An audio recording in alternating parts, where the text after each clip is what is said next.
మరొకసారి ప్రభువైన యేసుక్రీస్తు నామమున అందరూ కూడా వందనాలు తెలియజేసుకుంటున్నాం. Praise the Lord. యెషయా గ్రంథం 43వ అధ్యాయం 10వ వచనం చూస్తే, ఈ వచన భాగం చూస్తే మీరు నాకు సాక్షులు అని ఉంటుంది. చివరికి మనం ఇంతకుముందు పోయిన సంవత్సరం అంతకుముందు సంవత్సరం అనుకుంటా వాగ్దానం కూడా మనం దీని గురించి చాలా విషయాలు మనం ధ్యానం చేసుకున్నాం. మరలా ఈ రోజు కూడా అదే మాట. ఎందుకంటే పాతాళ వశం నుంచి దేవుడు మనల్ని విడిపించాడు. పాతాళ వశంలో నుంచి విడిపించింది దేనికోసం చెప్పండి? దేనికోసం అంటే మనం దేవునికి సాక్షులుగా జీవించడానికి, దేవుని కొరకు జీవించడానికి. అంటే ఈ లోకంలో ఎక్కడున్నా, ఇంట్లో ఉన్నా, ఉద్యోగంలో ఉన్నా, పనుల్లో ఉన్నా, లేకపోతే ఎవరితో ఉన్నా వెళ్ళినా, ఎవరి దగ్గర నివసించినా మనలో ఎవరు కనపడాలంటే చెప్పండి? ఎవరు కనపడాలి? ఎవరు కనపడాలి? సైతాను కాదు, చీకటి కాదు, పాపం కాదు. మనలో యేసుక్రీస్తు కనపడాలి. యేసుక్రీస్తు కనపడాలి. అంటే యేసుక్రీస్తు కొరకు నువ్వు నేను ఎట్లా ఉండాలంటే సాక్షిగా జీవించాలి. మీరు నాకు సాక్షులు, మీరు నాకు సాక్షులు. ఆయన శరీరంలో యోహాను సువార్త 6వ అధ్యాయం చదువుకున్న 54వ వచనంలో, యోహాను సువార్త 6:54లో చక్కటి మాట ఉంటుంది. ఏంటంటే 56వ వచనం చూస్తే, నా శరీరము తిని నా రక్తము త్రాగువాడు నా యందును నేను వాని యందును. నా శరీరం తిని నా రక్తం అంటే ఎప్పుడైతే ఆయన శరీరంలో ఆయన రక్తంలో చేరేస్తామో, ఈరోజు ఎన్నో ఇంపార్టెంట్ పనులు ఉండొచ్చు, లేకపోతే ఫంక్షన్ ఉండొచ్చు, లేకపోతే ముఖ్యమైన, లేకపోతే ఇంకా ఉద్యోగ సంబంధమైన, లేకపోతే లోక సంబంధమైన ఎన్నో ఉండొచ్చు. కానీ అన్నిటికంటే ముఖ్యం ఏంటంటే చెప్పండి? ఆయన శరీరము, ఆయన రక్తం, ఆయన సన్నిధి. ఆయన సన్నిధిలో ఉండి ఇంకా ఏదైనా చేసుకోవచ్చు. ఈరోజు నిజంగా ఆయన సన్నిధిలో ఉండాలనే కొత్తగూడెం నుంచి పొద్దున్నే బయలుదేరి వచ్చారు మా పెద్దనాన్న గారు. అరే అక్కడ వెళ్తే ఒకవేళ మీటింగ్ లో ఉండము దేవుని సన్నిధిలో గడిపోదామని మన మధ్యకి వచ్చారు. నిజంగా ఆయన సన్నిధిలో, ఆయన శరీరంలో, ఆయన రక్తంలో చేయి వేసి ఆయన ఆరాధించి ఆయన ఘనపరిచే వాళ్ళగా, ఆయనకు సాక్షులుగా మన కొరకు కాదు జీవించేది. ఎవరి కొరకు జీవించాలి? ఆయన కొరకు, దేవుని కొరకు. మీరు నాకు సాక్షి. క్లుప్తంగా ఒక 5 విషయాలు ధ్యానం చేద్దాం. మీరు నాకు సాక్షులుగానే కాదు, ఇంకా ఎట్లా ఉండాలి? లేవి కాండం 20వ అధ్యాయం 26వ వచనం చూద్దామండి. క్లుప్తంగా కొన్ని విషయాలు ధ్యానం చేద్దాం. లేవి కాండం 20వ అధ్యాయం 26వ వచనం, మీరు నాకు పరిశుద్ధులై ఉన్నవారు చాలు. మీరు నాకు అనే మాట ఉపయోగించి ఎట్లా జీవించాలి? మీరు అంటే నువ్వు నేను, నాకు అంటే యేసుక్రీస్తు. ఇక్కడ అర్థం చేసుకోవాలి మనం. మీరు అంటే చెప్పండి? మీరు అంటే మనం కాకుండా మిగిలిన కాదు, మనమే. నేనే ఎవరి కాళ్ళు అనుకోవాలి, నేనే ఎవరి కాళ్ళు అనుకోవాలి. నాకు అంటే యేసుక్రీస్తుకి. ఈరోజు నేను యేసుక్రీస్తుకి ఎట్లా ఉండాలి? లేకపోతే నువ్వు నేను మనం ఎట్లా ఉండాలి యేసుక్రీస్తుకి? దేవుని కొరకు చెప్పండి. ఒకటిగా ఎట్లా ఉండాలి? పరిశుద్ధులై ఉండాలి. పరిశుద్ధులై అంటే చెప్పండి? ఏమాత్రం కూడా పాపం ఉండకూడదు, ఏమాత్రం కూడా. లేకపోతే ఏ చిన్న లోపం ఉన్నా ఈరోజు మన ఉదాహరణకి లోకరీత్యా ఏదో ఒక పండు తీసుకోండి, లేదా ఒక కాయ తీసుకోండి. ఈ మధ్యకాలంలో మామిడికాయ పచ్చళ్ళు పెట్టారు. ఒక మామిడికాయ, పుల్లిపోయిన మామిడికాయ ముక్కలు పచ్చళ్ళు కలుపుతాం మనం. చెప్పండి? జాగ్రత్త. కొద్దిగా ఉన్నా సరే, కొద్దిగా తీపి ఉన్నా సరే, కొద్దిగా పండు ఉన్నా సరే ఆ కాయలు పక్కన పెడతాం. లేదా ఒక మంచి మామిడి పండు తినాలంటే అంత బాగుంది, వెనక ఒక పుల్లిపోయి ఒక రంధ్రం ఉండి ఒక పురుగు వస్తుంటే దాన్ని కూడా మనం తీసి పక్కన పెడతాం. ఈరోజు దేవుడు కూడా నిన్ను చూస్తూ ఉంటాడు. ఏ లోపం ఉందా, ఎక్కడ ఏ కపటం ఉందా, ఏ మాయ ఉందా, ఏ చిన్న లోపం ఉన్నా కూడా పరలోక రాజ్యానికి వారసులుగా ఉన్నాం మనం. ఆ రోజు ఇశ్రాయేలీయులు కూడా అదే చెబుతాడు. అదే అధ్యాయంలో పైన ఒక మాట ఉంటుంది. లేవి కాండం 20వ అధ్యాయం 22వ వచనం చదవండి. కాబట్టి మీరు నివసించినట్లు నేను ఏ దేశములకు మిమ్మల్ని తీసుకొని పోవచ్చున్నాను, ఆ దేశం మిమ్మల్ని కక్కి వేయకుండానట్లు మీరు నా కట్టడలన్నిటినీ, నా విధులన్నిటినీ అనుసరించి నడుచుకోవాలి. ఆ దేశం కక్కివేయకుండా ఈరోజు నిన్ను కూడా పరలోకం కక్కివేసింది. చిన్న చిన్న పాపాలు ఈరోజు చక్కగా ఆరాధన చేసాం, పాతాళం నుంచి విడిపించామని, పాతాళం నుంచి రక్షించామని. మరి రక్షించింది మంచిదే, మరి తర్వాత నీ జీవితం ఎట్లా ఉంటుంది? తర్వాత నీ ఆత్మీయ జీవితం ఎట్లా ఉంటుంది? ఇంకా చిన్న చిన్న పాపాలు, చిన్న చిన్న అపవిత్రత, పరిశుద్ధతని కాపాడుకోకుండా, పరిశుద్ధత కాపాడుకోకపోతే పాపం ఉండే ఆ పరలోక దేశం కానాను దేశమే ఇశ్రాయేలు కక్కివేస్తే, ఇశ్రాయేలు కట్టలు అనుసరించకపోతే ఆ కానాను దేశం అంటే కక్కివేసిందాడు. మరి పరలోక దేశం అది చెప్పండి, అంతకంటే గాలిచ్చి ఉండేసింది నీ మీద. ఈరోజు పరిశుద్ధులుగా జీవించాలి. ఏ కళకు ఉండకూడదు చెప్పండి, ఏ ముడత ఉండకూడదు. ఏబిసి 5వ అధ్యాయం 27 ఏబిసిలకు రాసిన పత్రిక 5వ అధ్యాయం 27 చదవండి.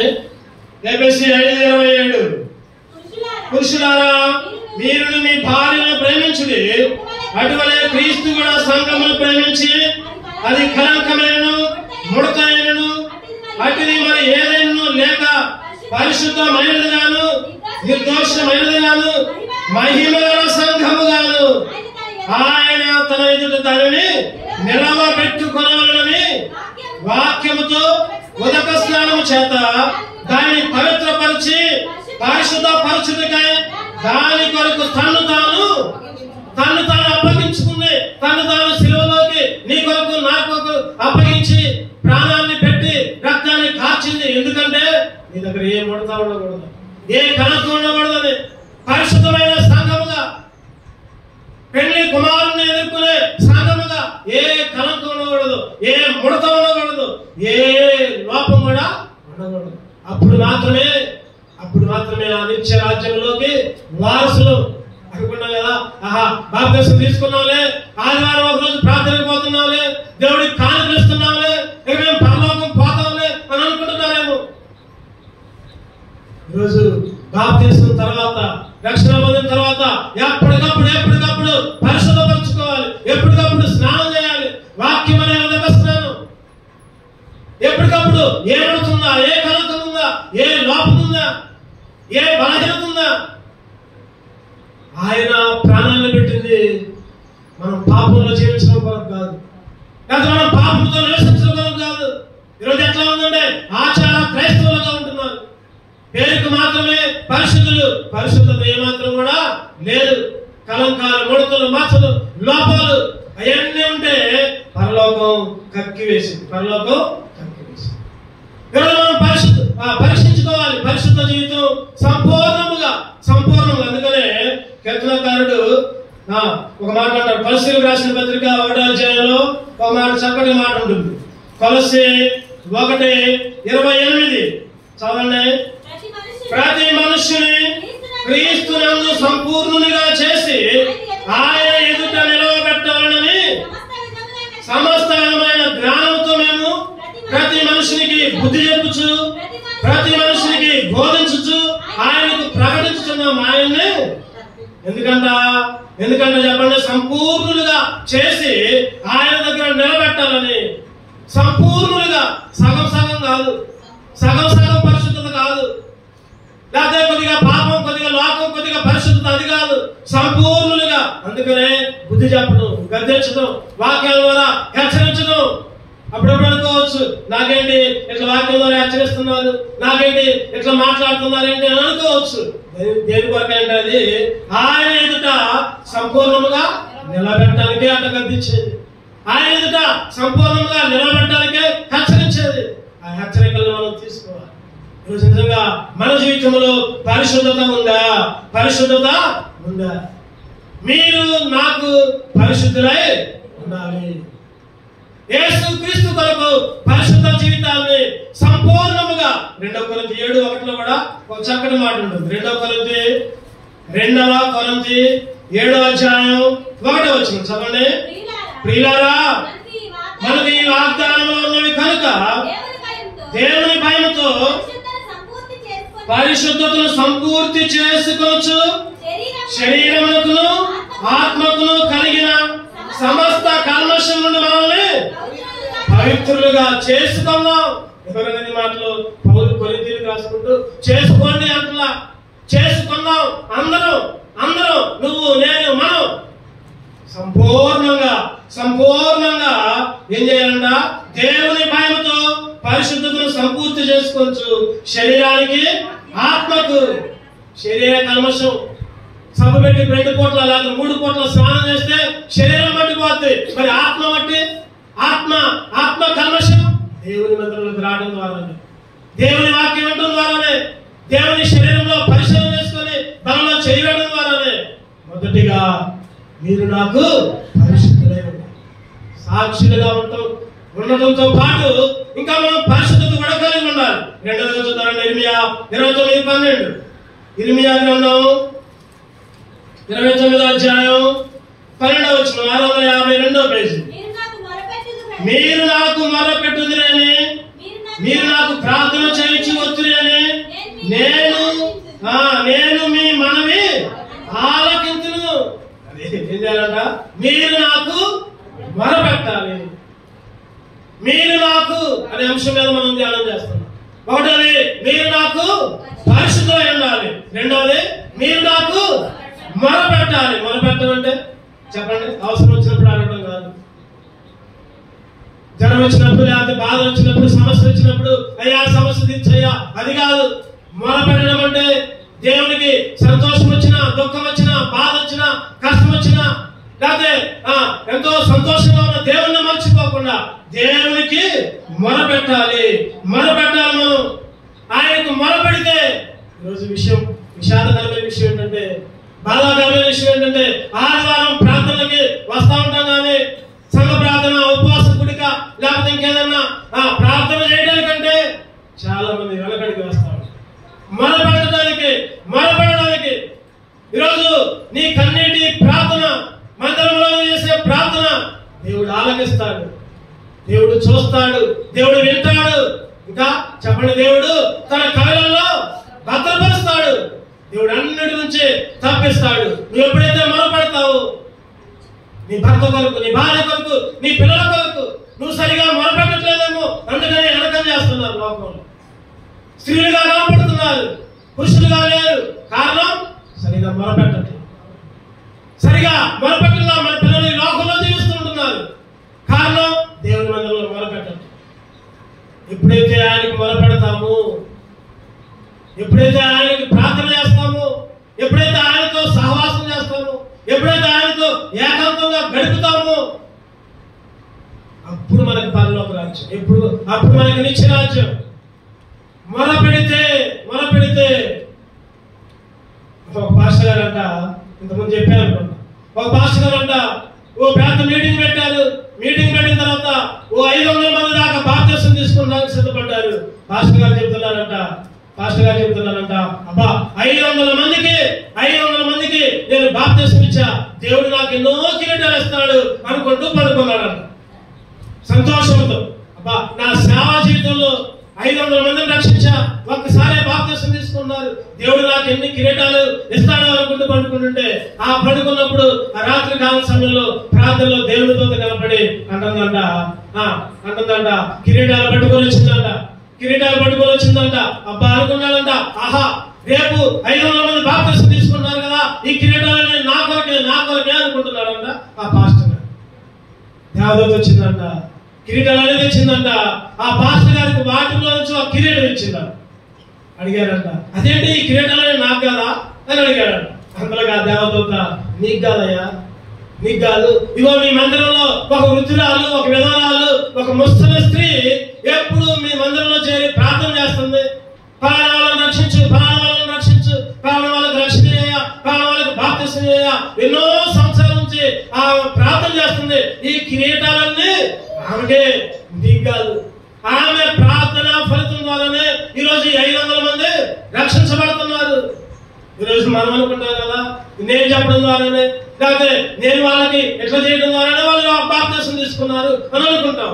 అంతకంటే ముఖ్యంగా చెప్పండి, ఎవరో వృద్ధులు, లేకపోతే ఎవరో ప్రార్థనా పరులు సంఘంలో ప్రార్థన చేస్తున్నారు. అందుకనే రక్షణ, అందుకనే వారికి మాత్రమే కిరీటం, వారికి మాత్రమే ఆ గొప్ప కిరీటాలు, బహుమానాలు.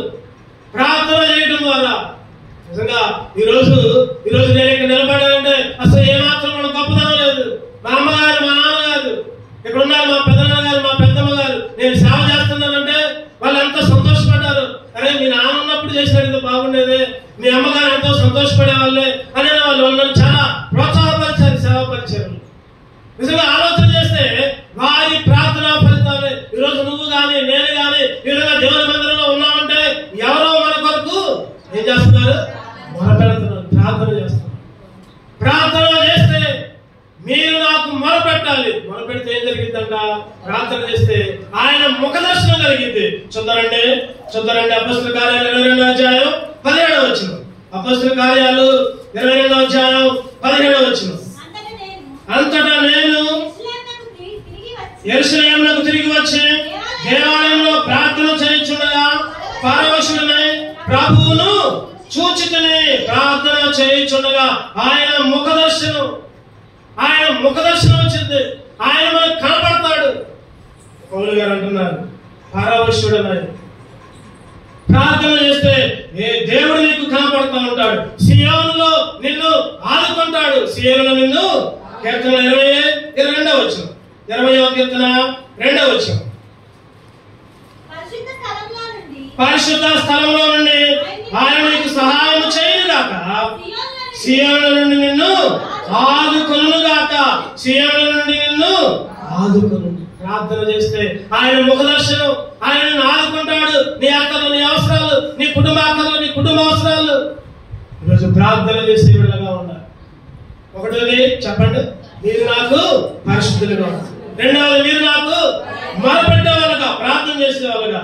మూడవది చూద్దామండి, 2 కొరింథీ 6వ అధ్యాయం 18వ వచనం. 2 కొరింథీ 6వ అధ్యాయం 18వ వచనం. దేవుని ఆలయమునకు విగ్రహంతో ఏం పొందిక మనము చేయమన్న దేవుని ఆలయమే ఉన్నాము. అందుకు దేవుడు ఎలాగూ సెలవిస్తున్నాడు, నేను వారిలో నివసించుచు సంచరించును, వారి దేవుడినైనను, వారి నా ప్రజలైనను. కావున మీరు వారి మధ్య నుండి బయలువెళ్ళి ప్రత్యేకముగా ఉండుడి, అపవిత్రమైన దానిని ముట్టకూడని ప్రభువు చెప్పుచున్నాడు. మరి నేను చేర్చుకుందును, మీకు తండ్రినైనను, మీరు నాకు కుమారులను కుమార్తెలనైందురు. ఎట్లా చెప్పండి, మీరు నాకు కుమారులు, మీరు నాకు కుమార్తెలు. ఈరోజు దేవునికి సాక్షులుగా ఉంటే ఒకటోది పరిశుద్ధంగా ఉండాలి, రెండవది ప్రార్థన చేసి మొరపెట్టేవాళ్ళుగా ఉండాలి, మూడవది ఆయన కుమారులుగా ఉండాలి. ఆయన కుమారులుగా మనకున్న పాపమంతా తీసివేయాలి. ఆయన కుమారులుగా ఉండాలంటే చెప్పండి, ఆయన కుమారులుగా ఉండాలంటే పాపం ఉంచుకొని, అపవిత్రత ఉంచుకొని, ఏదో లోపల కొన్ని శోధనలు లేదా లోక పాపాలు ఉంచుకొని నేను కూడా నీ కుమారుడు అంటే కుదరదు. నువ్వు నా కుమారుడు కాదు అంటాడు. శాపగ్రస్తమైంది నీ దగ్గర నుంచి తీసేయాలి. దేవునికి వ్యతిరేకమైంది నీలో ఏదైనా ఉంటే తీసేసుకోవాలి. యెహోషువ అంటా ఉంటాడు, యెహోషువతో దేవుడు మాట్లాడుతూ ఉంటాడు 7వ అధ్యాయంలో, శాపగ్రస్తమైంది మీ దగ్గర నుంచి తీసేయాలి అంటాడు. చదవండి యెహోషువ 7వ అధ్యాయం 12వ వచనం. యెహోషువ 7:12 చదవండి. అదేనా కదా? యెహోషువ 7:12. కాబట్టి ఇశ్రాయేలీయులు శాపగ్రస్తులై తమ శత్రువు ఎదుట నిలవలేక తమ శత్రువు ఎదుట వెనుకకు తిరిగి, శాపగ్రస్తులైన వారు మీ మధ్య ఉండకుండా మీరు వారిని నిర్మూలన చేస్తే తప్ప నేను మీకు తోడై ఉండను. ఇశ్రాయేలీయులు ఓడిపోయారు. ఈరోజు నువ్వు నేను కూడా ఓడిపోతున్నావు. రక్షణ పొంది, మార్పు పొంది, బాప్తిసం తీసుకొని దేవుని మందిరంలోకి వచ్చి దేవుని కానుకలు ఇచ్చి దేవునితో గడిపి కూడా మన జీవితంలో వాటమే. ఎందుకు అంటే శాపగ్రస్తమైన నీళ్ళు నాలో ఉంది, శాపగ్రస్తమైన మనలో ఉంది. అది మొత్తం తీసేయి. శాపగ్రస్తమైన తీసివేస్తేనే ఆయనకి ఎట్లా ఉంటాం? కుమారులుగా ఉంటాం, కుమార్తెలుగా ఉంటాం. ఆయన కుమారులుగా ఉంటే ఆయన్ని ఆనందింపజేయాలి, ఆయన్ని సంతోషం ఉండేటట్టు చేయాలి. కుమారుడు తండ్రిని సంతోషపరచాలి. యేసుక్రీస్తు కూడా ఆ మత్తయి సువార్త 3వ అధ్యాయంలో బయటకు వచ్చిన తర్వాత ఈయన చదువుదన్నమాట. ఎక్కడుందన్నమాట? మత్తయి సువార్త 3వ అధ్యాయంలో చక్కటి మాట ఉండదు. మత్తయి సువార్త 3వ అధ్యాయం చివరి వచనం 17. మరియు ఇదిగో ఈయన నా ప్రియ కుమారుడు, ఈయన యందు నేను ఆనందించుతున్నాను. ఈరోజు నీ పట్ల నా పట్ల కూడా దేవుడు ఆ మాట చెప్పాలి. ఇదిగో ఈయన పలానా పలానా అక్క పలానా చెల్లి నా ప్రియ కుమారుడు ప్రియ కుమార్తె, వాళ్ళ యందు నేను ఆనందిస్తున్నాడా మన గురించి. ఈ బలం తీసుకున్నప్పుడు ఆయన శరీరంలో చేసినప్పుడు పరీక్ష చేసుకోవాలి. చెబుతున్నాడా నీ గురించి నా గురించి, ఈయన యందు నేను ఆనందిస్తున్నాను. సామెతల్లో ఒక మాట చెప్పండి. సామెతలు 10వ అధ్యాయం చూద్దామండి. సామెతలు 10. జ్ఞానము గల కుమారుడు తండ్రిని సంతోషపరచును, బుద్ధి లేని కుమారుడు తన తల్లికి దుఃఖము. ఈరోజు నీ వల్ల నా వల్ల మన తల్లి అయినా మన తండ్రి అయినా దేవుడు దుఃఖపడుతున్నాడే. అయ్యో అయ్యో నేను రక్తం దాచాలి, అయ్యో నేను రక్షించాలి, అరే వీళ్ళు ఇట్లా చేస్తున్నారండి దుఃఖపడుతున్నాడేమో దేవుడు. బాప్తిసం తీసుకొని కూడా రక్షణ పొంది కూడా మందిరానికి రావట్లేదండి, ప్రార్థన చేయట్లేదండి, ఆరాధన చేయట్లేదండి, హృదయాన్ని అర్పించట్లేదండి. ఆయన కుమారులుగా మనం ఆయన్ని చెప్పండి ఏం చేయాలి? సంతోషపరచాలి. మనం ఆయన్ని సంతోషపరిస్తే ఆయనకి ఇంకా అంతకంటే కావాల్సిందే ఉంది. అందుకని 1 యోహాను 1వ అధ్యాయం 4వ వచనంలో ఒక చక్కటి మాట ఉంటుంది. 1 యోహాను 1:4 నా పిల్లలు సాక్ష్యం అనుసరించి నడుచుకొనుచున్నారని వినుట కంటే నాకు ఎక్కువైన సంతోషం లేదు. ఎంత చక్కటి మాట. ఈరోజు మన తండ్రిగా మన తల్లిగా యేసుక్రీస్తు దేవుడు అనుకుంటున్నాడు, నా పిల్లలు నా కుమారులు నా కుమార్తెలు సాక్ష్యం అనుసరించి నడుస్తున్నారు. ఆ మాట వినటం కంటే ఎక్కువైన సంతోషం లేదమ్మా. ఈరోజు మనం కూడా అనుకుంటాం మన పిల్లలు మంచిగా బుద్ధిగా ఉండి, మన పిల్లలు మంచిగా చదువుకొని మనకు లోబడి మనం ఏం చేసి లోబడి ఉంటే అబ్బా ఎంత సంతోషం తండ్రికి, ఆ తల్లికి ఎంత సంతోషం, గర్వంగా చెప్పుకుంటారు అందరి దగ్గర. అగో నా కొడుకు నా కుమార్తె నా మాట దాటరు, చెవదాటరు, సత్యంలోనే ఉన్నారు, ఏ అలవాట్లు లేవు, ఏ దుర్బుద్ధి లేదు. ఎంత గర్వం ఆ తండ్రికి. ఈరోజు దేవుడు కూడా నీ పట్ల నా పట్ల ఆనందంగా ఉండేటట్టు నువ్వు నేను చేయాలి. మీరు నాకు కుమారులుగా ఉండాలి, కుమార్తెలుగా ఉండాలి. 4వ రోజుల్లో నిర్గమాకాండం 22వ అధ్యాయం 31 వచ్చింది. నిర్గమాకాండం 22:31 ముగించుకుందాం తొందరగా. 22:31 మీరు నాకు ప్రతిష్ఠింపబడిన వారు కనుక చాలు. మీరు నాకు ప్రతిష్ఠింపబడిన వారు. చెప్పండి. ఒకటోది మీరు నాకు పరిశుద్ధులై ఉండాలి. రెండవది మీరు నాకు మొరపెట్టాలి. మూడవది మీరు నాకు కుమారులుగా ఉండాలి. నాలుగవది మీరు నాకు ప్రతిష్ఠితులుగా. అంటే చెప్పండి, మనం కూడా ప్రతిష్ఠ చేస్తా ఉంటాం. ఇది దేవుడికే, అంతే. లేకపోతే ఒక తీర్మానం తీసుకుంటా ఉంటాం. ఈరోజు నువ్వు నేను కూడా దేవుడికి ఒక ప్రతిష్ఠిత జనముగా, రాజులైన యాజక సమూహముగా ఈరోజు నేను ఏర్పరచుకున్నాడు దేవుడు. ప్రతిష్ఠితులుగా ఉండండి. ప్రతిష్ఠితులుగా ఉంటే చెప్పండి, నీ కొరకు జీవించు, దేవుని కొరకే జీవిస్తా. మీరు నాకు ప్రతిష్ఠులుగా నీ జీవితంలో దేవుని కొరకు ఎప్పుడైతే ప్రతిష్ఠిత పొందావో, దేవుని కొరకు తీర్మానం తీసుకున్నావు, రక్షణ పొందావు, మారుమనస్సు పొందావు, బాప్తిసం తీసుకున్నావు, లోకంతో నీకు పర్లేదు. లోక కార్యక్రమాలు, లేకపోతే చెడు అలవాట్లు, చెడు తలంపులు, చెడు ఆలోచనలు, పాపపు మనస్సు, అవన్నీ కూడా తీసివేయబడాలి. ప్రతిష్ఠిత జనముగా. అందుకనే పౌలు అన్నాడు కొరింథీయులకు రాసుకుంటూ, ఇక మీదట నేను దేవుని కొరకే. చూద్దారండి 2 కొరింథీ 5వ అధ్యాయం చక్కటి మాట్లాడుతున్నారు. 2 కొరింథీ 5వ అధ్యాయం 15వ వచనం చదువుతారండి. జీవించువారు ఇక మీదట తమ కొరకు కాక తమ నిమిత్తము మృతి పొంది తిరిగి లేచిన వారి కొరకే జీవించుటకు ఆయన అందరి కొరకు మృతి పొందినయు, అందరి కొరకు మృతి పొందింది, ప్రాణం పెట్టింది. ఎందుకు? ఆయన కొరకు జీవించడానికి. నీ కొరకు, నీ కుటుంబం కొరకు, నీ పిల్లల కొరకు జీవించడానికి కాదు.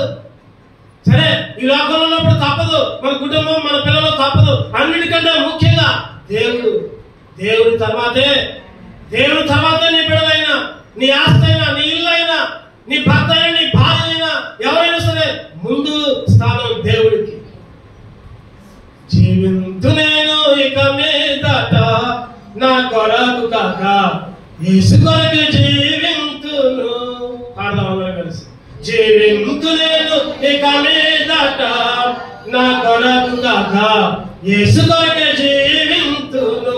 నన్ను ప్రేమించిన ప్రియ యేసు కొరకే, నాకై ప్రాణమిచ్చిన ప్రభు యేసు కొరకే, నన్ను ప్రేమించిన ప్రియ యేసు కొరకే, నాకై ప్రాణమిచ్చిన ప్రభు యేసు కొరకే జీవింతును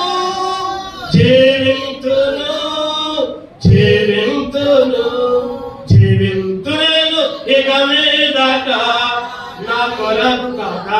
చెప్పండి, ఎవరి కొరకు? యేసు కొరకే జీవించాలి. యేసు కొరకే. లోకంలో దేని కొరకు? మీరు నాకు ప్రతిష్ఠితులై. చివరిగా ఇంకొక మాట చూసుకొని ముగించుకో. చివరిగా మత్తయి సువార్త 25వ అధ్యాయం, మత్తయి సువార్త 25వ అధ్యాయం 35వ వచనం. మీరు నాకు చూద్దామండి. మత్తయి సువార్త 25:35. నేను ఆకలిగొంటిని, మీరు నాకు భోజనము పెట్టుదురి, దప్పిగొంటిని, నాకు దాహం ఇచ్చితిరి, పరదేశిని, నన్ను చేర్చుకుంటుంది. ఇక్కడ చెప్పండి, మీరు నాకు ఏం చేశారంట? భోజనము. అరే దేవునికి భోజనం పెట్టడం అంటే చెప్పండి, దేవునికి భోజనం పెట్టడం అంటే దేవుని యొక్క ఆకలి తెచ్చాలి. నువ్వు నేను దేవుని యొక్క ఆకలి తెచ్చాలి. పేదలకి, విధవరాండ్రకి, లేక బలహీనులకి సహాయం చేయాలి. రోజు మనకు ఉన్న దాంట్లోనే ఏదో ఏకల్లా.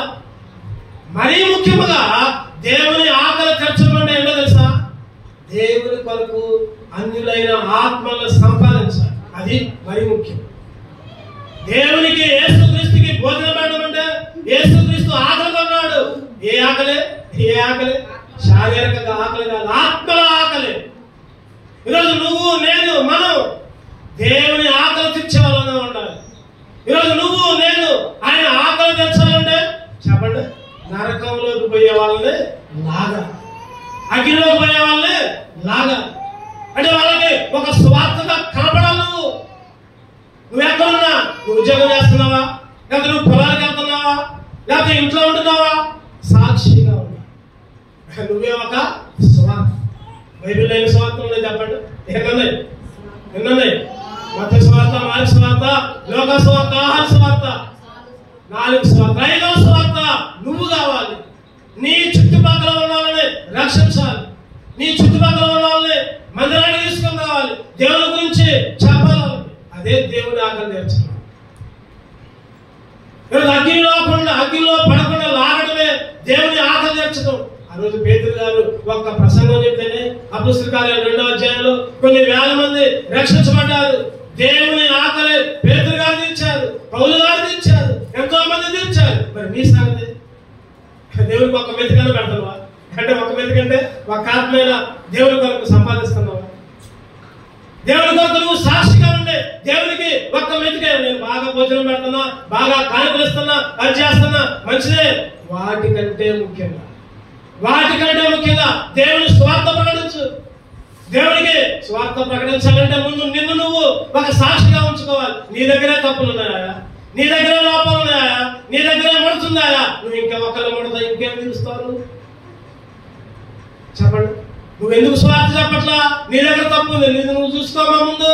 నాకేం చెబుతులే కానీ చెప్తారు. ఈరోజు మనల్ని మనం సరి చేసుకోవాలి. ఎట్లా ఉండాలి చెప్పండి? దేవుని ఆకలి తీర్చేవాళ్ళగా. 2 కళ్ళు మూసుకున్నాం. ఒకసారి పరీక్ష చేసుకున్నాం. బల్లలో చేయి వేసేటప్పుడు నీ పరిస్థితి, నా పరిస్థితి ఏంటి? నిజంగా దేవునికి సాక్షులుగా ఉన్నామా?